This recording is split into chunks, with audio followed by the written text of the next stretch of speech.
So, to start out a anime analysis, I began last week, or rather Tuesday night last week, watching EF A Tale of Memories. And it was pretty interesting, but I guess it didn't come off to me as something very spectacular. Maybe because there were pretty much two separate stories going on at the same time, and they were connected in certain ways, but for the most part, one of them is the one that I would say this season got named after, and that one was really good and really interesting. I mean, a bit dramatic, but you kind of expect that going into something that's about a relationship sort of stuff. And it wasn't over the top or anything. I mean, it was kind of a very interesting exploration. Unfortunately, one of the guys had two girls pretty much pining for him, and I looked at both, and a little saying kept coming to mind, which is, don't stick your dick in crazy. Now, the problem was that there were two different kinds of crazy, I guess, but, I don't know, maybe in certain ways it's kind of interesting to look at and say, somebody who likes to entertain white knight fantasies might enjoy this. And I say this from the point of view mostly because the anime itself brought it up, one of the characters specifically stating he always wanted to be a white knight, and I'm like, that's not necessarily a good thing to do. It's something that people kind of idealize about being, but at the same time, because that we overlook some pretty blatantly horrible things, and I don't know. So EF kind of had me thinking a bit too much about other things it shouldn't have, I guess. So overall, it was definitely not a bad watch. Again, it's not like it spends one episode on one story and one on the other. They all get mixed together and goes back and forth. And I didn't care about one of them, but the other one was very interesting and thought-provoking.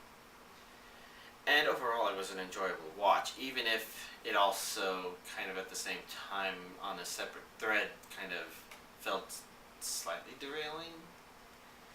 But I've been somebody who switches between series, and it could be worse. I could have watched, what's it called? I think it starts with a K. I can't remember. It was two anime I watched where black-haired main girl had a secret lesbian crush on a blonde-haired. And one of those two series hasn't come out on DVD yet. And it's been a long time, and that's an interesting blah, blah, blah, blah, blah. I'm babbling about those. I can't remember their names, and maybe eventually I will, and something or the other, but Anyways, the next thing I watched is I finished The Girl Who Leapt Through Space, by watching The Girl Who Leapt Through Space Volume 4, which I got maybe last week? Maybe before? I don't remember. But, I enjoyed it. I mean, I kind of walked away from it kind of confused on why it was still called what it was called and the relevance of the title itself. But something about it just kind of sat right, as in it having done interesting, surprising, and amusing things, and I felt like it did a really good job of keeping me entertained through the entire series, keeping me guessing and unable to really predict what it was going to do, and at the same time not doing it in a way that felt like it was derailing itself. And overall, it had just had some really kind of creepy, neat underlying themes kind of woven into it that just made it a very entertaining series to watch. That's it. I don't think it necessarily rates that high, though. So I guess most people don't care for something it did, and I'm not sure what. Let's see, I watched Fairy Tail Set 3 Disc 1 with that friend I'm watching it with, of course, and Fairy Tail's continue to be entertaining. I can't really think of much else to say about it other than,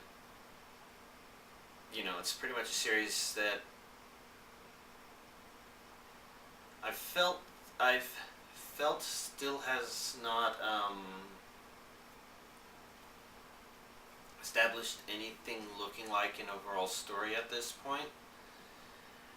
Whereas Bleach kind of begins out doing that. Naruto gets into that, and it sets the tone for the rest of the series about halfway through the first series, and One Piece kind of does that on a season-by-season basis. So if this is anything like the first season of One Piece, then it would actually make a lot of sense that I wouldn't see anything approaching a story that's trying to be told right now. Because right now, it's still in a character development sort of cycle, and it's been entertaining. Cool. The main characters are neat. The battles are neat. There are a couple little nitpicks I could have here and there, but for the most part, it's been pretty well executed, I thought. And I can't really think of much else to say about that. That's all I have to say about that. Let's see. I watched Gata HK, aka Yamada's first time. I thought that one was actually pretty amusing. It's most amusing, probably from looking at it from the point of view of kind of harem anime told from a different perspective, almost. I mean,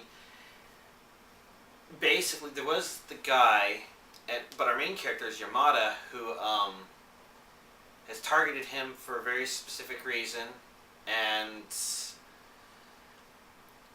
her goal is rather lofty and amusingly maybe counterintuitive, I suppose.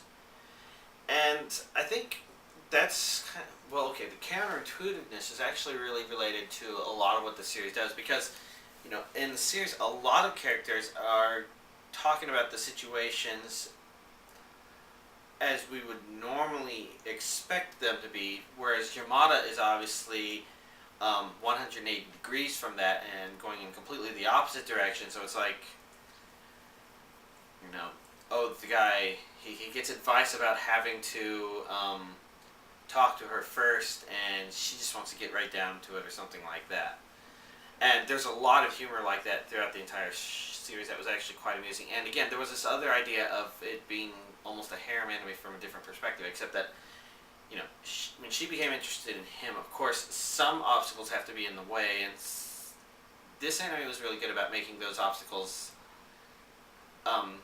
more comedic than drama-ish, I guess. Which means it's probably not a really good anime for people looking for a drama relationship or something like that, but this series is kind of advertising itself as not being that, so it would be kind of strange to expect that from it. Basically, it played itself out exactly, pretty much exactly like it suggested it would, and it did it pretty good, I thought. I don't know if I should make any comments about the ending, since that could be spoilerific one way or the other.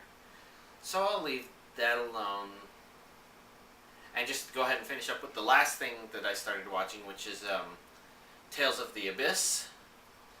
And I think I mentioned this in my DVD update, but I started watching it because, once I finished Gata HK, it was time to decide what to watch next, and I wanted to watch Star Driver, since that Star Driver Volume 2 was arriving yesterday, but I was making this decision on Sunday,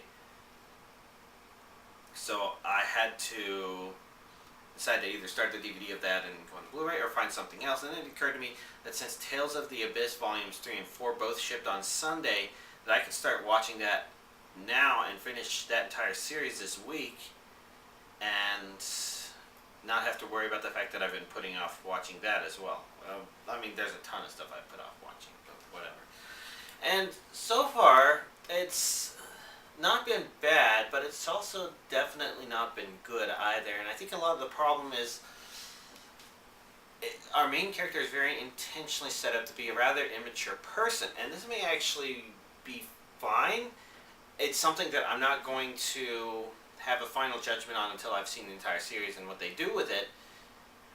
But they pretty explicitly set up that our main character lost his memories, all of his memories 7 years ago, and had to relearn how to do things such as talking, etc., etc. And so, and maybe that's a little bit of a spoiler, but at the same time, I think that's kind of important to know, because a lot of the other characters are not sympathetic with him, other than the one time he brings that up. But at the same time, they also waver on the sympathy. But if you think about it, it's almost like having a 7-year-old boy in the body of an adult. And when I think about it that way, he really does act a lot like that. And that is a very good way to think about it. And there's potential character development that could happen there that could be really awesome later on. So I'm saving my judgment until I've seen the entire series to know whether or not, in the end, that's going to pay off. I don't even remember what it's rated because it was probably not spectacular. Most of the things that I look at and see are coming out aren't rated spectacular, but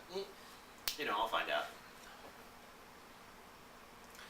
I guess before I finish anime analysis, I watched Chronicle in theaters 2 days ago, and I think I'm going to at a minimum mention it, not necessarily because it's anime, but because I saw some talk in anime. Well, I know in the Reddit's anime subreddit, um, in there in particular, somebody mentioned it as a curiosity, as if wondering if maybe this would be more like an American version of Akira. And I kind of watched it, kind of interested to see if it would be like that. And in my opinion, it didn't live up to that idea, but it was still a good movie, doing something slightly different, slightly orthogonal. I mean, it's kind of related to some of the same concepts, but definitely executed in a way that doesn't give it that Akira feel. Not that Akira should necessarily be something that you look at and say, oh, I should think this is awesome because of the story or anything like that, but only because, that would have been a really interesting thing to just know about it, and they could have made it actually a more significant movie for where I am in my life. And it didn't, but it was still very entertaining with what it did.